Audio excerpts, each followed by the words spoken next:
Welcome back, lovely audience. In this episode, I'm going to take the Libertarian quiz based on libertarianquiz.com, issued as a challenge by Joe Jorgensen on Twitter today. I am not a Libertarian Party member, but I'm curious. So let's jump right in. Basic principles. I support a world in which individuals are free to follow their dreams in their own ways without interference from government or any authoritarian power. And I welcome the diversity that freedom brings. Agree. I believe government exists to protect the rights of every individual, including life, liberty, and property. Well, I mean, that's stated in the Constitution. Governments should not violate the rights of any individual, namely the right to life, the right to liberty of speech and action, and 3, the right to property.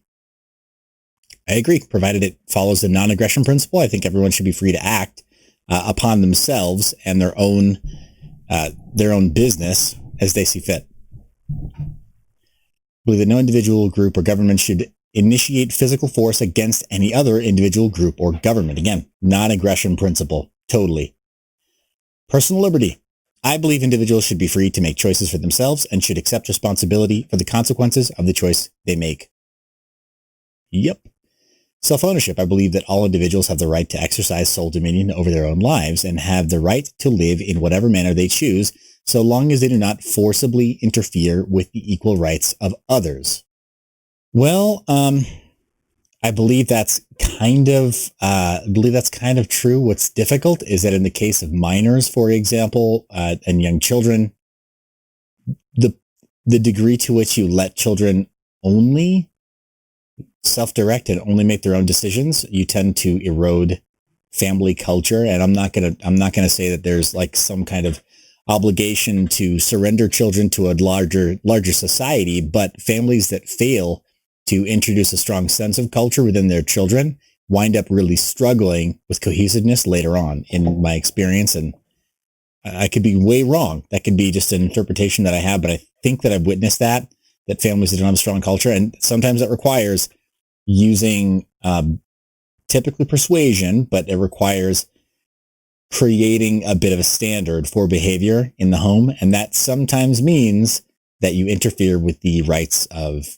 perceived rights of children to self-direct, and of adolescents and teenagers to self-direct in everything that they want to do.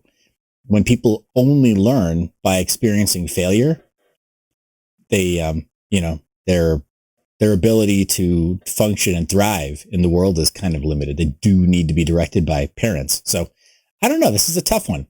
I'm going to say unsure on that one. I believe that individuals have rights over their own bodies that other individuals, groups, and governments may not violate. That's totally true. Individuals do have some rights over their own bodies. Totally. I don't want somebody to, abduct me in the middle of the night and experiment on me. Expression and communication. I oppose attempts by government to abridge the freedom of speech and press, as well as government censorship in any form. Yeah, I really do.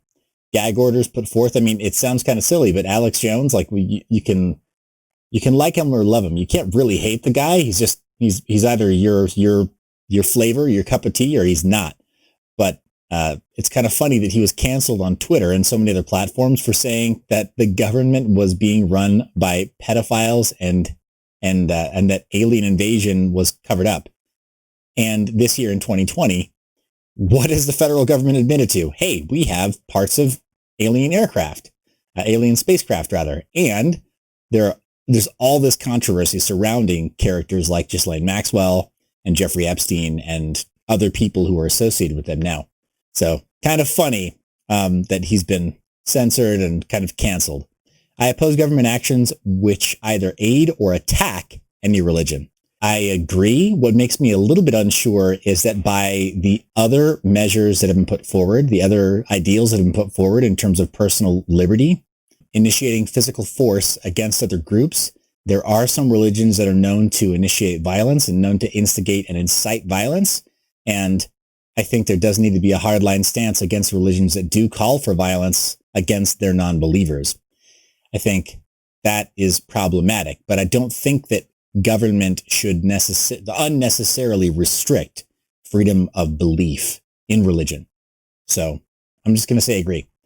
Privacy. I support the rights recognized by the Fourth Amendment of people to be secure in their persons, homes, property, and communications against unreasonable search and seizure. I wholeheartedly agree. I believe that encryption for communications using tools like Jitsi or like Signal and similar types of projects where voice and video communication and text messages, they can and should be encrypted by more people so that people get into the habit of obtaining privacy in their communication. When I was younger, in school and in all the way through high school, in fact, it was extremely common for young people to pass physical notes to each other. Kids now don't do that anymore because they believe that platforms like Snapchat are private enough, but they can you have a screenshot taken of some kind of a note that one person sends to another person. There are ephemeral messaging systems that are supposed to destroy those messages over time, but they don't necessarily, and they can be screenshotted or they can be recorded in some other way, or they can be stored on third-party servers because it's digital communication.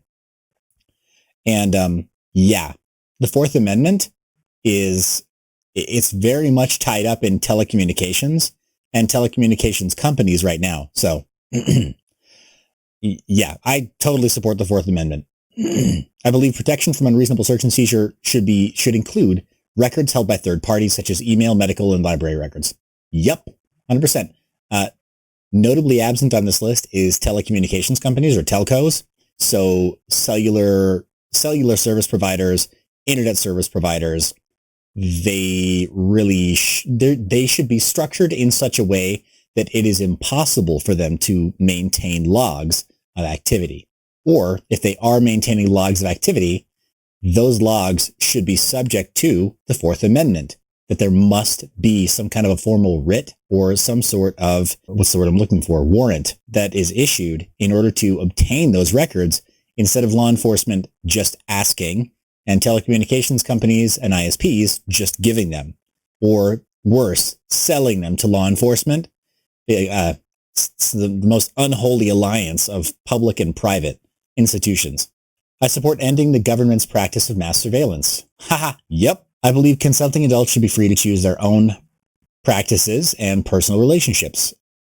Yes, I do. But by that token, I don't believe that the federal government or state governments should be involved in issuing marriage licenses. What are they licensing people to do exactly? I mean, the institution of marriage started with, marriage as we understand it in the Judeo-Christian Western world. It is very much tied up in the concept of holy matrimony. What is holy matrimony? That's a rite and a ceremony that is presided upon by religious authorities. If you don't believe in those religious authorities, then why do you care? Right? Like, if you don't believe that, then why do you care what the government's definition of marriage is? They're not religious authorities. And the more involved they get in religious authority, the more off track they get with their charter to maintain a separation between church and state. Because I believe orientation, preference, gender, or gender identity should have no impact on the government's treatment of individuals. Absolutely. The government should view every human being as a human being. And the degree to which they tax with representation of the taxation, tax an individual, it shouldn't matter what gender, race, preference, identity, etc., whatever they are. If they're a human being and the government offers some kind of taxation, first off, they have to fully represent what it is and why it's important and do so with consent of the people. But then, same. I believe parents should have the right to raise their children according to their own standards and beliefs as long as it does not involve child abuse or neglect. Yeah, totally. I favor the repeal of laws creating crimes without victims, such as the use of drugs or for medicinal or recreational purposes. It seems like somebody poisoning themselves because they choose to ingest any kind of a substance. There's enough of a punishment already involved there, and it's more of a public health crisis than it is a criminal like a criminal issue, right? When people consume anything, even things that are like legitimately dangerous, such as, whatever, liquid plumber or something, right? Drano, somebody drinking Drano. That's always the worst case scenario. But if somebody did choose to do that, the natural consequence is enough of a punishment. There's no reason to get legal involvement by saying like, well, they also tried to sell it on the streets as some kind of a drug. It's like, well, if people are knowingly ingesting Drano, they've already, they've had it hard enough. You don't need to throw them in jail. I support the common law right of juries to judge not only the facts, but also the justice of the law. Yeah. Though the legal system does have judges precisely to help administer justice, in that the juries can find a verdict, but generally speaking, judges are permitted to interpret to some extent. What I do think should be done away with, though, is mandatory minimum sentencing, because that ties judges' hands. Even when judges really want to push for leniency or want to push to interpret whether or not a guilty verdict should be punishable up to the maximum, possible extent, there are mandatory minimums that can make it really difficult. So if somebody is found guilty of a crime that the facts and circumstances of a case maybe indicate shouldn't be punished so harshly, judges need to have their hands untied. That is the system. So I don't know. Yeah, I don't know that I fully agree with this, because I don't know that juries should be placed in the position of a judge. Jurisprudence is something that takes time. Judges, we extend them a lot of trust. We extend them a lot of deference, precisely because they see thousands of cases. Juries see one in a year, maybe, right? If you're serving jury duty, it's anticipated and hoped you're not going to be seeing cases that often. So I don't know that I believe that juries should judge the justice of the law. It's not really their place to interpret it per se. However, removing mandatory minimums, it would be great to see judges take into account the opinions of a jury more frequently. But I don't believe that, there should be a common law right of juries to essentially overrule the necessity of judges. Unless there's some kind of a provision in which juries create a recommendation, maybe there's some kind of a weighted system in which the recommendation of juries can be taken into account up to a certain extent. So, yeah, I don't know. This is a mixed one for me. I don't believe that most people who serve jury duty are in a really good position to know to what extent there should be leniency offered, or to what extent there should be harshness offered. Judges just see a lot more. Period. That's tough. So yeah, am I pushing for career politicians? No, I'm pushing for career jurisprudence professionals vis-a-vis judges. Gosh, that's a tough one. So I'm going to say I'm unsure on that one. Death penalty. I oppose the administration of the death penalty by the state. I don't think I do oppose this. It's tough. I'm conflicted, I'll say. But there are definitely people who've been found guilty of incredibly heinous crimes, not only against individuals, but you could argue against humanity, because if given the opportunity, they would continue to commit horrible, terrible crimes against people, as evidenced by recidivism and repeat incarceration. I don't know, for example, that in my estimation, it would have been a worthwhile effort to try to rehabilitate Ted Bundy or Charles Manson. They were functionally beyond rehabilitation. In their particular cases, anybody they could get to within their sphere of influence was viewed either as prey. In Ted Bundy's case, he was a predatory individual. They could be viewed as prey, or in the case of Charles Manson, could be brought on board as some kind of a useful idiot minion to go and do something predatory and malicious on Charles Manson's behalf. There is a lot about some individuals that just needs to be put away in a deep, dark hole. And I don't know. I think there might be a strong case for the death penalty in the case of some individuals. There are people who are outliers who just do such horrific things against people that they basically prove that they're beyond any kind of therapy. And it's really sad. It's really sad. Maybe there's forgiveness waiting for them in the life to come, but they just have proven that they cannot be trusted in this life. So I think there are some people, that's tough for me to say though, because I know also, like, when it comes to legal precedent, when it comes to 3 strikes, you're out. When it comes, 3 strikes laws with regards to felons, there's a lot that's extremely unfair in terms of putting people on a trajectory towards death row. And there have been people who have been condemned to death row or to life in prison unjustly. There are a lot of people who fall through the cracks, and I hate thinking about the outside possibility that some kind of a condition could be set up in which I face those kinds of consequences for doing things that I know I'm completely innocent of, or for whatever reason have been reframed to create that inexorable path for me towards death row. That is scary. And so thinking of that happening to any other person, to me, is an extremely objectionable thought. I don't want to think about somebody being accused unjustly and finding themselves in that situation where, because people like me said, like, oh yeah, there are those people who are like, they're like animals. They're crazy. They just keep killing.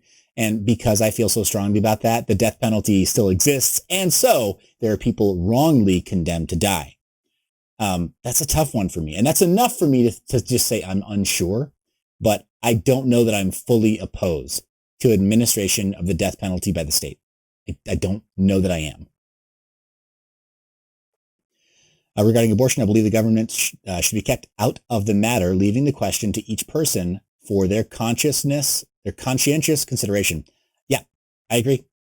I agree wholeheartedly. And part of that comes from my religious upbringing.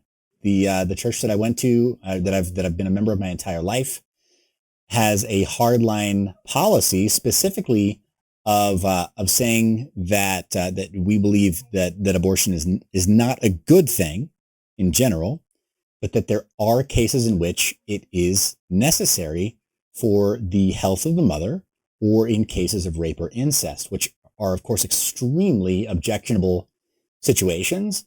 And they're situations in which some people would argue, hey, 2 wrongs don't make a right. That is correct. However, the wrong that was committed is the non-aggression principle towards a woman who then has no control over the outcome at that point.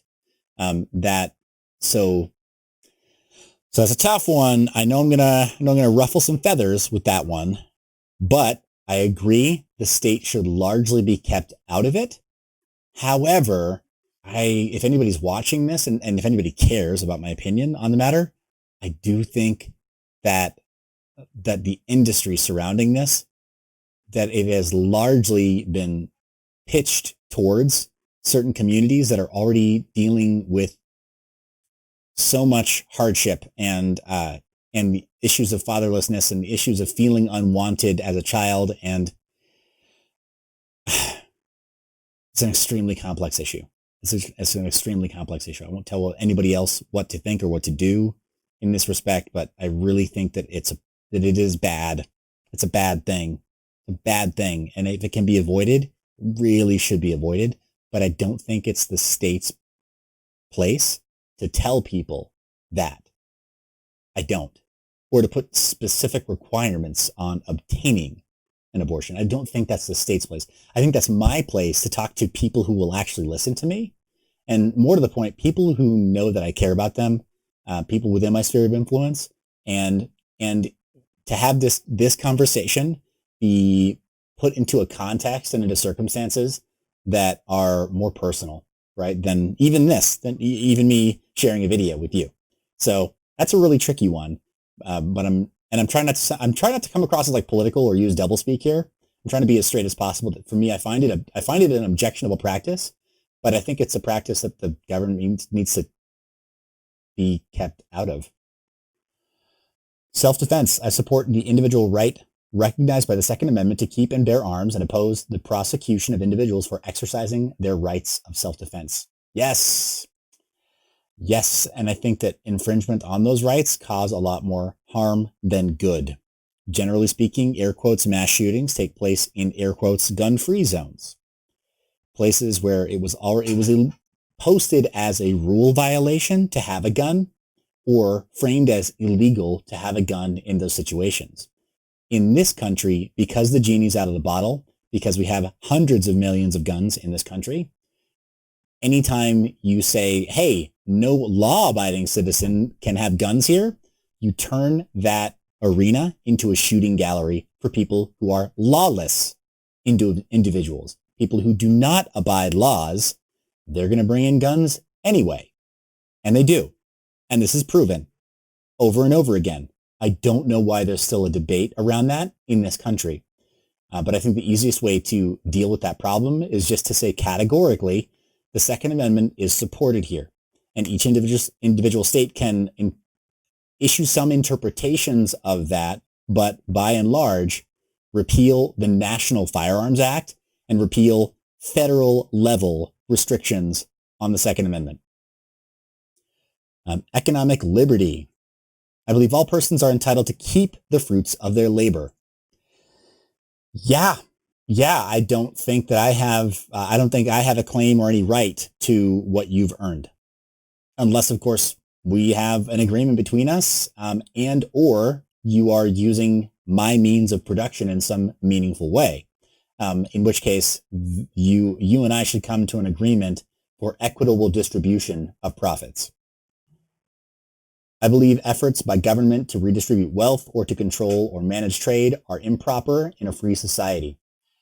I'm unsure about that being a categorical truth, but I think that that it's been proven repeatedly that government intervention in the redistribution of wealth or controlling or managing trade, they wind up being ham-fisted and causing problems.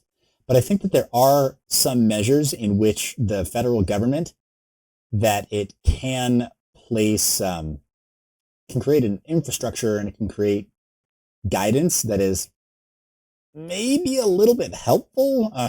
Even at that though, when I say government, maybe I should be more clear. State government, more local government that understands the specific needs, specific facts and circumstances of specific types of trade and specific types, not specific types of wealth. Redistributing wealth, I do take a fundamental issue with, but controlling and managing trade. I think that's where a much more local approach kind of makes sense. So just saying big G government, I don't know what that means, but at the federal level, I agree. Largely, it is problematic. However, there are some trade agreements between the federal United States, the federal government and foreign entities. And that is kind of what the federal government is there for, is to work with foreign entities. Individual states would likely struggle. Could you imagine if the equivalent of NAFTA had to be drafted by every single state of the union? It would never get done. We'd never figure out how to trade with multiple other foreign governments. So, I don't know, it's a tough one. I would say I'm unsure. I largely agree. But yeah, I'm just going to say I'm unsure because I can't say that I disagree. Property and contract. I believe property owners should be free from government restrictions on their rights to control and enjoy their property as long as their choices do not harm or infringe on the rights of others. Well, I agree. And again, it's much more nuanced and complicated than that because you have issues when it comes to property ownership, such as creating binding covenants and restrictions within your own property. What if you as a property owner simply choose to enact covenants and restrictions on the types of behaviors or the types of land uses that you want sub-parcels to participate in? Let's say, for example, you purchase 10 acres of land and you sub it out to 20 parcels of half an acre each. To what extent is there a problem if on one lot of land, you allow somebody to build a home, and on the next lot of land, you allow somebody to build a chicken feed lot. I mean, maybe not an issue if you go to an unincorporated area of a state or of the city that you live in, but that's already kind of not a problem. Once you get within city limits, there are already restrictions. So while I like the idea of of more unincorporated areas, again, to use that turn of phrase again, the genie's out of the bottle. I don't know that we're going to unincorporate most of the major cities of the United States, right? So I agree ideologically. Am I going to see that happen? No. If I wanted to go build a house in LA, I'd be getting permits that cost me like $250,000 for paperwork alone before I could build a house. Period. That's just the state of things there. And unless there's a massive shutdown of the LA city offices, that's not going to change in my lifetime. I don't think. It's only going to get worse and worse. So I oppose government interference with private property such as confiscation, nationalization, and eminent domain. Yes, I very much disagree. Yeah, I very much agree with that. Very much opposed to that. Eminent domain it's a farce. Like what causes eminent domain? Well, we really need to build this highway through your home. You do? You couldn't shift it over by 30 feet? That wouldn't fix your problem? You couldn't put it up on, you couldn't put it up on pillars to go over my home? Because, I mean, come on, let's talk about this seriously. Engineering? Yeah, you can. You can raise that freeway. You can raise that train. You don't have to go straight through my neighborhood. Let's see. I believe people and businesses should be free to choose with whom they trade and set whatever trade terms are mutually agreeable. Yes and no. The Americans with Disabilities Act exists because so many businesses without any restrictions at all thought that they could do this, and people with disabilities were like getting the shaft. Sometimes like practically literally, right? Sitting in areas of the bus or on the street or anywhere else that were so uncomfortable it felt like they were getting the shaft.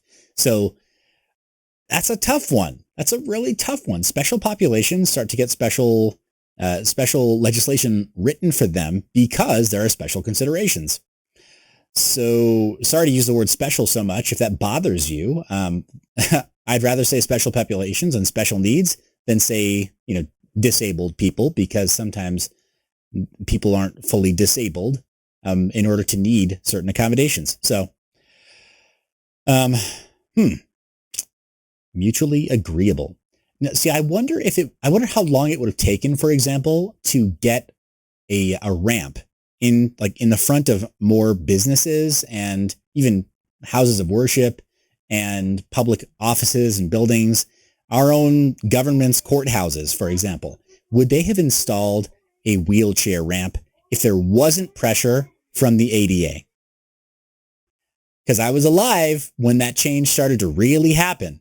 Like not when it was first being talked about, but when it was actually being implemented, when there were a lot of businesses that did not have wheelchair ramps. And then all of a sudden they started every new business, every new strip mall, every new building structure or library, or every new rec center, every new gym or fitness center, every new building started to have wheelchair accessible ramps out in front. I remember that change pretty distinctly. At least maybe it was something that just kind of hit my awareness and then I saw it everywhere. But I remember seeing that difference and thinking, holy crap, like, yeah. But what does it take? So what happens when 1 out of 2,000 of your customers is in a wheelchair, but if you don't have a wheelchair ramp, definitely 0 out of 2,000 customers will be in a wheelchair. And conversely, that person that's in a wheelchair, maybe today, only 1 out of 2,000 businesses will be totally wheelchair inaccessible.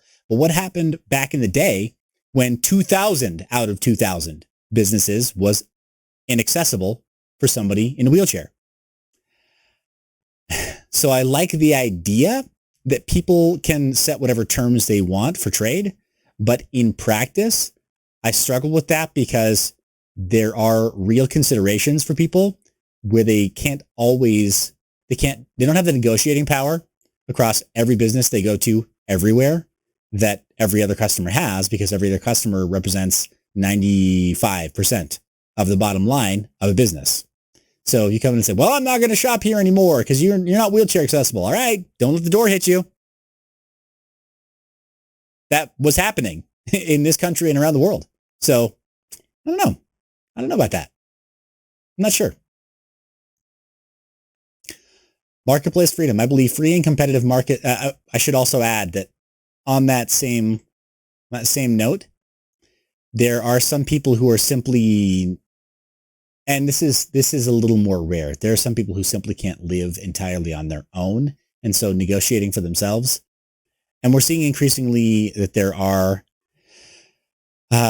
so many new diagnoses for autism spectrum disorders where people are increasingly struggling to get along socially. And I kind of wonder to what extent that can be taken to a logical extreme and people begin to abuse others, right? Because they just don't have the necessary tools or leverage to negotiate for themselves. Think about it, guys. Please think about it. You tell me in the comments. Am I way off base there? Am I way off base? You let me know. Or do you just have a different opinion, or do you have some parallax that you want to add? Let me know in the comment section. Marketplace freedom. I believe free and competitive market allocates resources in the most efficient manner. Again, yes and no. Efficiency cannot always be the hallmark of a robust marketplace. For example, when you talk about mere efficiency for, say, fruits and vegetables, then you get rid of diversity. And when you get rid of diversity within fresh produce, for example, and you go for monoculture and monocrops, you have serious problems, such as bananas in this country.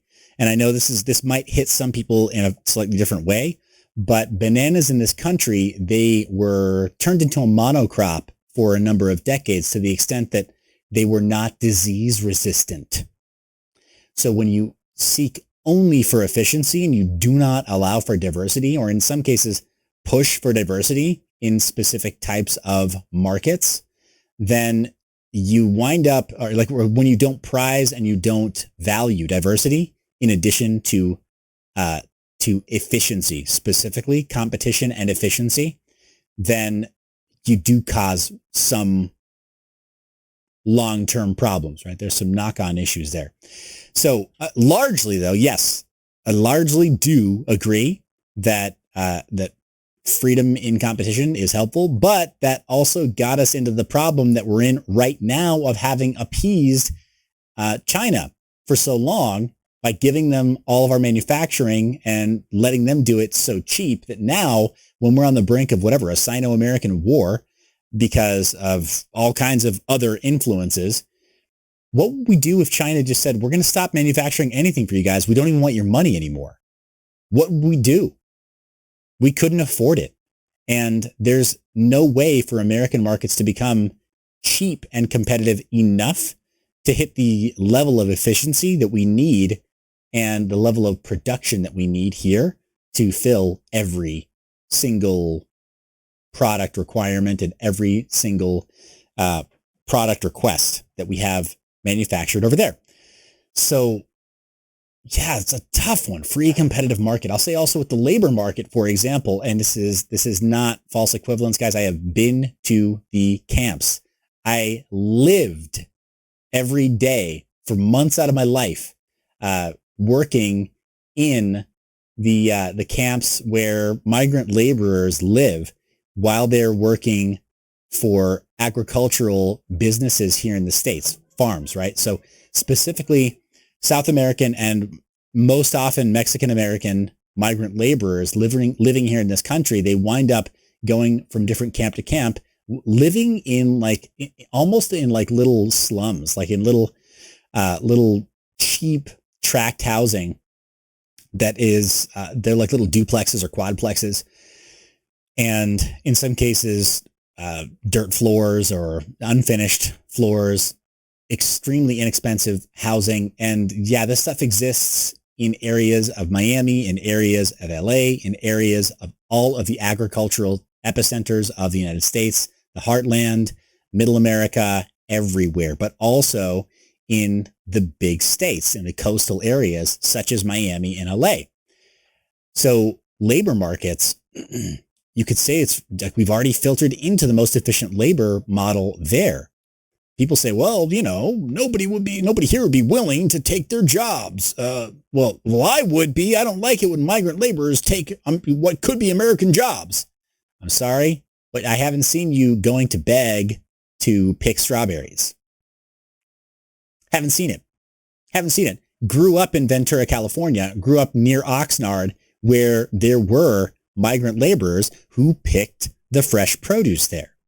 I've never seen a busload of whatever American teenagers go over the hill from Calabasas, California, over to Oxnard because they needed a day job. Just doesn't happen. So, I mean, this is not me pushing for any kind of like socialist agenda. This is not me saying that I have a left of center bent here in this particular issue. It's just me saying like, no, my eyes are open on that issue. People who say that like, oh, but you know, the market has self-selected for the most efficient kind of labor. Well, that causes problems. And now we have misaligned incentives, don't we? When we say we want the highest efficiency, cheapest price, this is what we get. We get serious issues with open borders and people who just can't seem to agree with what the best way forward is. Because the one side says like, oh, we need a wall. The other side says, no, we need open borders. We're the country of immigrants and we've always helped immigrants. But then, you know, we can't sustain opening the borders. But clearly, if we want a free market, also, if there are people who actually believe in free markets, you don't really want the borders closed either. No, you don't. Not really. Nobody's getting what they want. So this one is another very complex issue. And I've literally just barely scratched the surface here. I know I have. Like, I'm not really talking about this in depth or with any kind of like authority from numbers or being an expert in this area. But ideologically, yes, as just a one-off data point question like this, yes, I believe allowing for freedom of competition within markets and loosening restrictions, it should ideally lead to greater efficiency. There is a cost for efficiency. There is a cost for efficiency. And this question is loaded. So I'm going to have to say I'm unsure on that as well. I oppose government subsidies and bailouts to business, labor, or any other special interest. You know, I do largely because of the misaligned incentives. The 2008 economic downturn, the 2008 crash, it happened largely because of turning a blind eye to subprime mortgages, and then the bankers got a bailout. That was such a slap in the face, and we're about to see literally the same thing over and over again. The EIDL, the Paycheck Protection Program, the stimulus packages, stimulus funds in which Americans received $1,200 per citizen in their home, and families, of course, received a little bit more, having eligible children and such.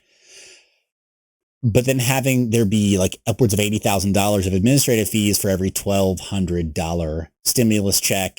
And now with the Paycheck Protection Program, seeing all sorts of businesses that are cash flow positive, they have liquid assets, they're recording record profits, and they're still getting handout checks to the tune of millions of dollars.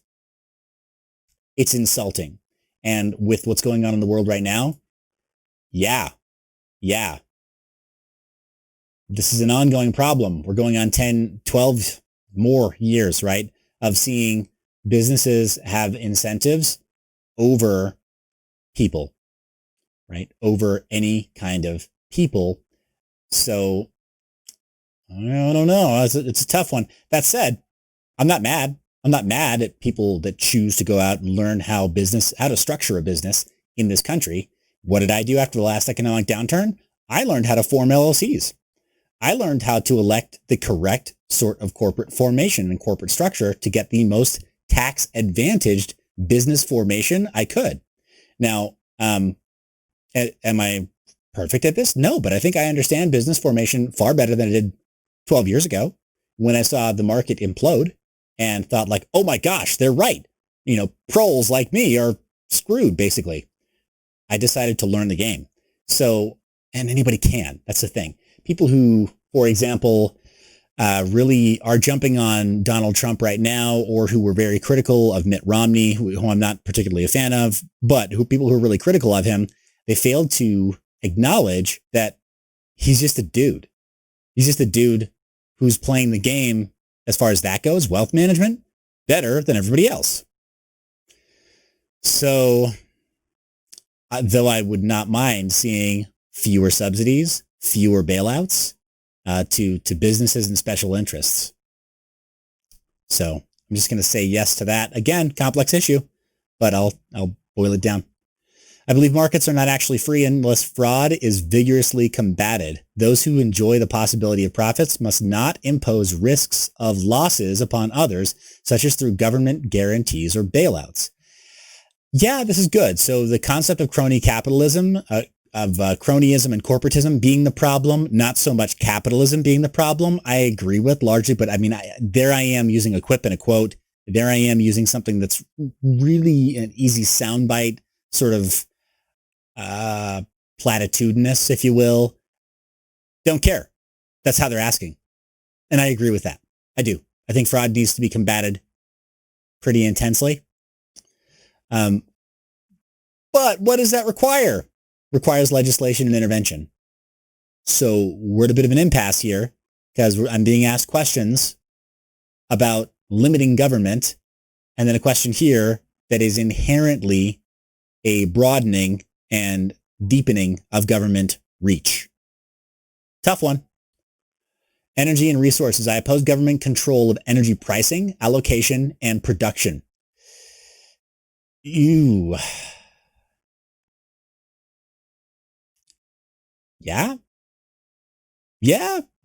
maybe. Petrodollar, electrodollar. I mean, we could build currencies off of energy.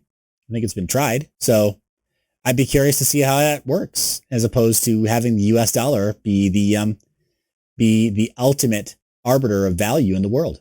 And I think that at the heart of that, energy pricing, allocation, and production, I think at the heart of it, that is where this leads. It leads to sound money, or at least local currency, based on something else, or some other kind of unit of account or store of value, rather, within the question of energy production and energy storage.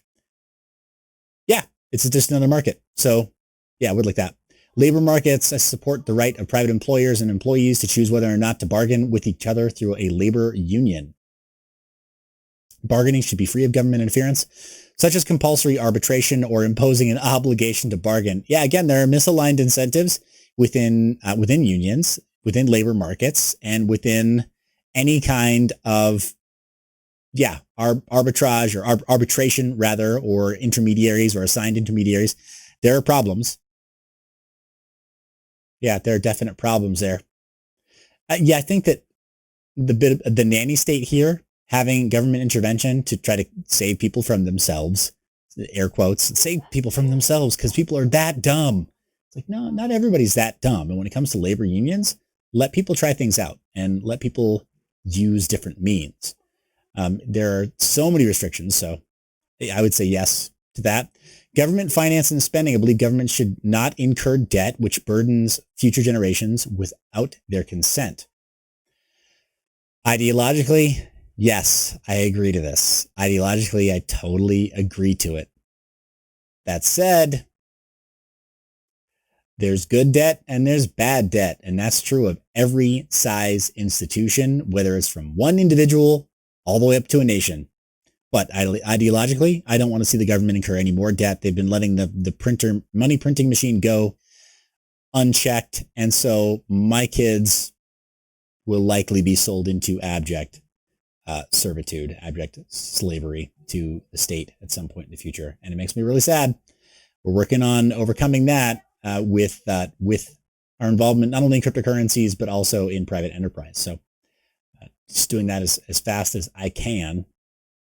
Education. I believe parents should have the authority to determine the education of their children without interference from government. Totally agree. That said, when I lived in California, I homeschooled. People say it's impossible. No, it's not. I did it. My oldest homeschooled while we were in California. My oldest homeschooled while we were in Texas. All three of my kids homeschooled here in Utah for a time. Fudge. All three of my kids have homeschooled elsewhere. And I'm just going to say, when we choose to homeschool, and before you ask, no, it's not because I want to tell them to repeat things that you might find objectionable to your kids when they meet up on the playground, or to try to tell your kids that they're sinners or going to hell or whatever. That's not why we homeschooled. We homeschooled for other reasons. Very, very different reasons.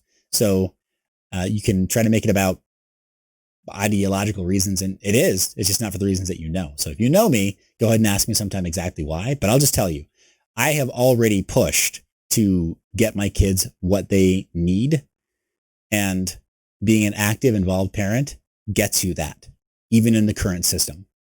So yes, I agree. Also, I think more parents should just be more actively involved in their kids' education. That does kind of help solve the problem, no matter what the education system is that you're closest to. I believe education is best provided by the free market, achieving greater quality, accountability, and efficiency with more diversity of choice. Yes and no. No, that's not always the case. That's not always the case. Diversity of choice is probably a good thing, but in many states, you can get your child an exemption. And the only thing that keeps people away from that is their own ignorance or their own lack of curiosity in going to find the answer for it. So yes, there's already diversity, and you can make more diversity, and you can thrive right where you are when it comes to education. And when it comes to funding, and when it comes to privatization of education, I don't know that funding always makes the difference. It really doesn't. Not in my experience. My kids, in terms of going to public schools, to be very clear, we haven't been involved in charter schools, or we haven't been involved in private schools. But in the public schools that my kids have attended, schools that had almost double the funding did not yield a better learning result. Granted, those schools were in California and further in LA Unified, was it LAUSD or LAISD? The bottom line is they were in Los Angeles.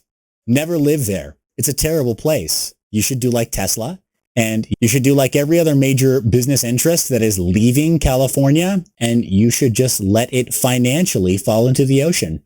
You don't have to support California. It's a great place to visit. It's a terrible place to try to live. I'm just going to say I'm unsure of that. Healthcare, I believe people should be free to purchase health insurance across state lines. Yeah, totally. 100%. 100%. Yeah, unless you have some kind of an emergency, in which case get some sort of an emergency rider for your local services, your local ER or your local urgent care system. So it's kind of a no-brainer, in my opinion. It just introduces more diversity there. And with healthcare, totally necessary. Favor free market healthcare system and support the freedom of individuals to determine all aspects of their medical care, including end-of-life decisions. Yes. It's not talking specifically about euthanasia, which I appreciate, but I think euthanasia is highly problematic in that it's a bit like the death sentence question. I think that carrying out the death sentence and euthanasia should be viewed as largely the same problem. How do you know that somebody was definitely of sound mind when they made the decision that they wanted to terminate their own life in a very specific way? I think it's truly problematic, and movies and pop media and articles and treatises and polemics that try to frame it as a more dignified way to end life. I don't believe that that's always the case, and I believe that there's an inherent problem with it in that when there's foul play suspected at a suicide, for example, because the note is forged, a suicide note is forged by somebody else, how do you know when a 15-page or a 25-page document typed up by a doctor and then handed to a patient, how do you know that it's not effectively forged, or that patient hasn't effectively been fooled by being read the document or having it interpreted to them by a third party and then having them just sign it blindly? How do you know? I submit to you that's just one hypothetical scenario in which there's a problem with the concept of euthanasia. And there are more, right? That's just one I came up with off the top of my head. But end of life decisions such as DNR orders, right? Like do not resuscitate. I know people who have worked in hospital situations as either physical therapists or as occupational therapists, helping bring people back when they've had a stroke and then getting them literally back on their feet, learning how to walk and such again, learning how to talk again. People who have experienced revival from death, resuscitation from death, it can sometimes be a really ugly thing. And they are then stuck on life support until the bitter end, and it makes it harder for their family. So yeah, I think everybody should be permitted to make a decision there as to whether or not they want to be revived and resuscitated. That's different. It's different from euthanasia. So yes, I believe private landowners and conservation groups have a vested interest in maintaining natural resources.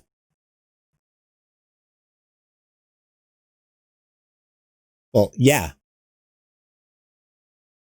Yeah, they do. I believe free markets and property rights stimulate the technological innovations and behavioral changes required to protect our environment and ecosystem.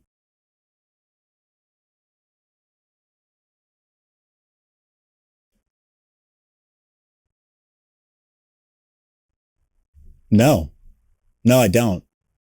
No, I think that argument is not really well formed because it doesn't necessarily follow. It doesn't necessarily follow that you have property rights and that will lead to greater diversity of ecology. There may be somebody that has property rights that really likes, for example, attracting wolves because they have no clue that wolves are actually a terrible, terrible predator. And they cause problems for adjacent landowners that own livestock. So, and we've seen this with people who don't really understand the ecology of certain, whatever, specific, biological zones, right? And land zones. You see people like, for example, who live out in the middle of the city, right? They might have a professorship at like, at like NYU or something. And they strongly believe, they just know that reintroducing wolves into Yellowstone is the best possible thing until you talk to landowners in Yellowstone who are near Yellowstone who are getting their livestock chewed up by wolves. So,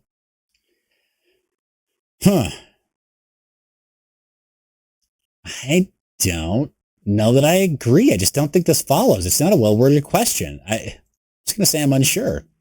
Retirement and income security. I believe retirement planning is the responsibility of the individual, not the government. We should phase out the current government-sponsored Social Security system and transition to a private voluntary system.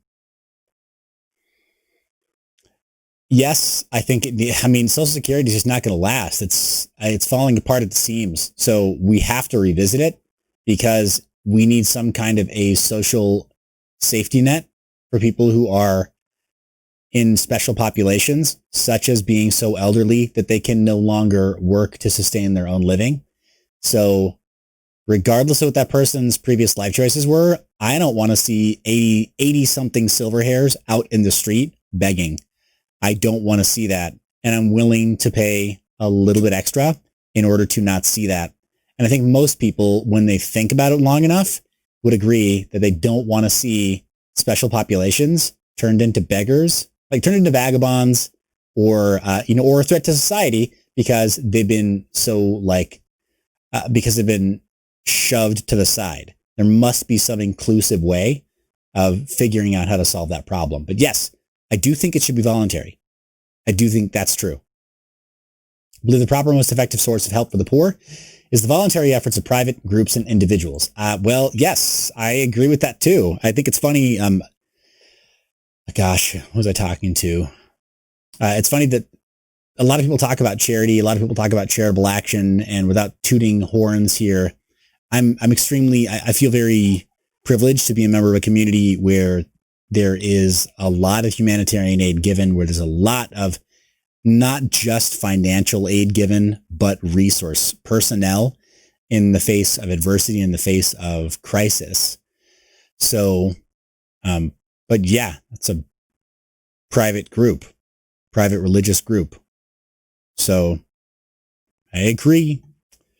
churches and private groups and private individuals, when they band together and they're very focused on how they're going to help and who they're going to help, they do a lot of good. Securing liberty. I support constitutional limitations on government in order to prevent the infringement of individual rights. Yeah. I think that most actions of any government organization need to be looked at through the lens of constitutional soundness for that decision. And if they don't pass muster, I think we can revise and we can slash and burn some things. I believe government should neither deny nor abridge any individual's human right based upon sex, wealth, ethnicity, creed, age, national origin, personal habits, political preference, or sexual orientation. Deny or abridge any individual's human right. I think it really depends on what you define as human rights. And I know that sounds like a bit of a calloused question, but I think too many people say like, well, it's my right. I know my rights. No, you don't. Very, very few people who say they know their rights are acting in such a way that proves that they know their rights. If, for example, you're attempting to say that you want to reinforce your Miranda rights and you'd stop talking, you wouldn't even say that phrase. Yeah, I think we need a much clearer definition of what human rights are. And I mentioned earlier on in this recording that many people believe that marriage is a human right. No, it's not. Marriage is a religious institution instituted many generations ago as, air quotes, holy matrimony, and that we now somehow believe is different from, say, like a civil marriage or a civil union. Rather, we view it as the same, which is problematic.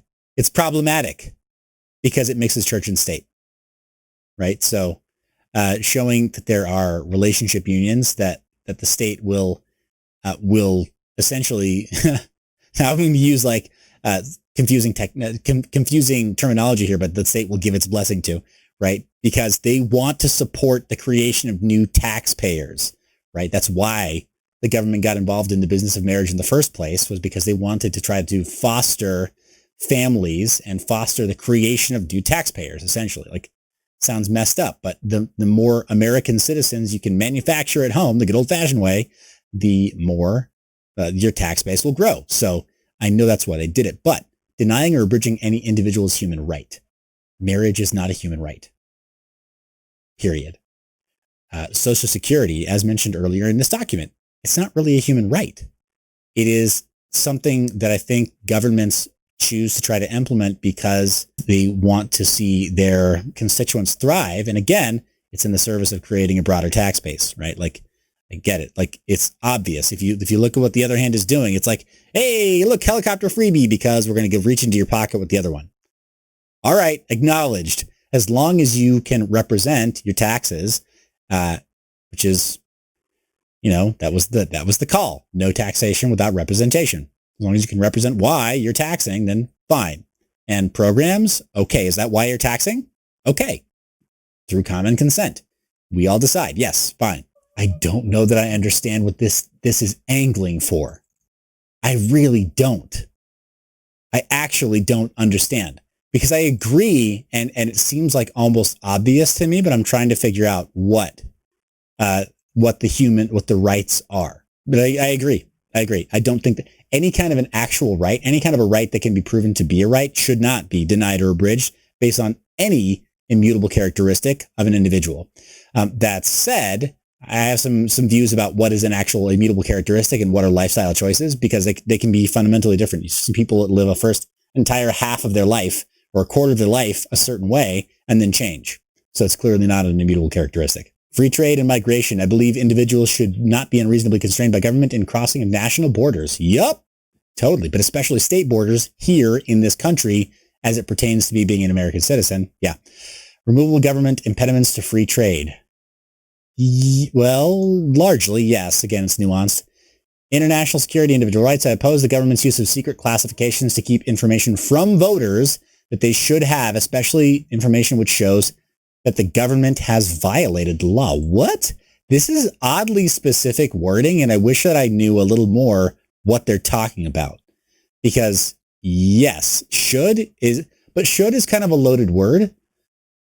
Like, shouldn't voters have all information? Like, shouldn't Shouldn't there kind of be a lack of classified documents and secret documents and, secret squirrel type stuff? Shouldn't that stuff mostly be kept open for citizens other than where it's absolute need to know?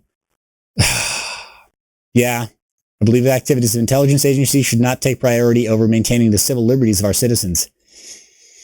Yes, also true. International affairs, I believe American foreign policy should seek an America at peace with the world. Yes, non-interventionist policy, I strongly agree with. I don't think there's long-term sustainability with America going and settling the world's fights and, and letting everybody know that we're willing to scrap, over the slightest provocation. It's obvious. We're a world superpower, and military spending, fine, continue to do it. Stay on the bleeding edge. Show the world that you can win that race, being first to produce something that's unique and powerful, but we don't have to keep using it. We don't. I believe we should end the current U.S. government policy of foreign intervention, including military and economic aid. I think that's largely true. I think there are a lot of failed experiments around the world in which we render economic aid to specific groups and military aid to specific groups. And the moment we stop, we suddenly make enemies because they were so used to us giving them everything. And then they fight against us because, we're now the devil. We have a problem with that, with the new school of imperialism. National defense, believe the United States should both avoid entangling alliances and abandon its attempts to act as policemen for the world. Yep. I oppose any form of compulsory national service, including a military draft. I'm conflicted here, actually. And here's why. There's clear, obvious good that comes from compulsory military service when it's shorter terms. So imagine, for example, right now, the minimum contract, I think that most branches of the armed forces offer here in the United States is like 4 years. That's the minimum contract. I don't know this stuff super well, so if somebody knows better, let me know down in the comments. But I understand it to be 4 years. As I understand it in Israel, the minimum mandatory service is 2 years. But everybody serves. Everybody does 2 years. No questions asked. Everybody serves 2 years in the Israeli Defense Force. I don't know. Like I read good things. I hear good things. Friends of mine who were members of Israeli Defense Force, they're functioning members of society. I've got a buddy that now lives in Texas who's like, you wouldn't know, like any other person who did the minimum contract service with the armed forces here. Like you wouldn't know because they didn't go career military. So they didn't turn it into their identity. I don't know. Yeah, I think if you live in a specific area, like I get it, nationalist pride, like it can be a really dangerous thing. But I think it's a bit more complicated than just saying that conscription and a military draft is tantamount to slavery, right? If you say it's just slavery, it's like, where are you living in the world that you think you get a free pass? You must be living in a protectorate of another larger country, right? Are you living in a protectorate of the former USSR? Are you living in a protectorate of Russia? Is that who is watching your back if your country had to go to war? Is it China that's watching your back? Is it South Korea? Like, if you want a good model for this, South Korea as well. I believe that there is that there are some stipulations there. But if you think that military service is entirely unnecessary, then I think that you live in a place that that is very charmed. I'll put it that way. So what I'll say about the military draft and compulsory national service is that selective services here in the United States for the longest time has been compulsory for men and has been totally elective for women. Women don't have to submit their names for a potential emergency draft. Men do.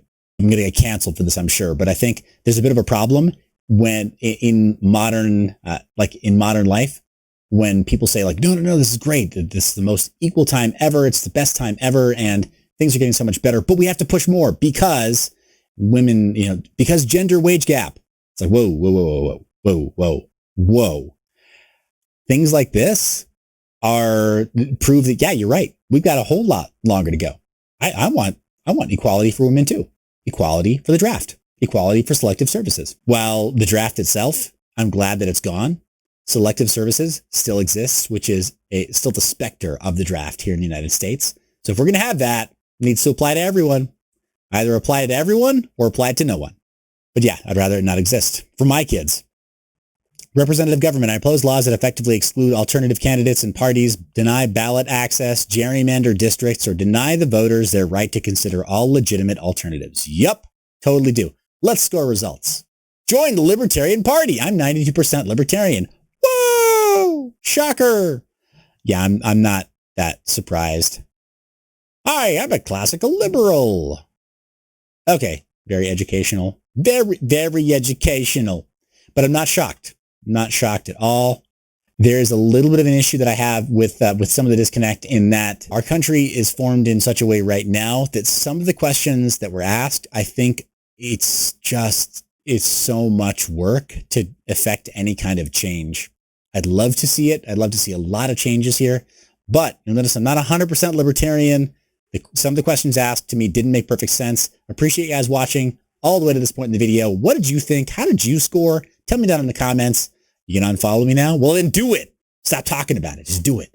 But if you did like this video, then go ahead and give me that thumbs up. Make sure you're subscribed. Make sure you click the bell icon so you're notified when new media comes out. Thank you for sharing this video to raise awareness. You're the reason I make this media, and I love your face. I will see you in the next one.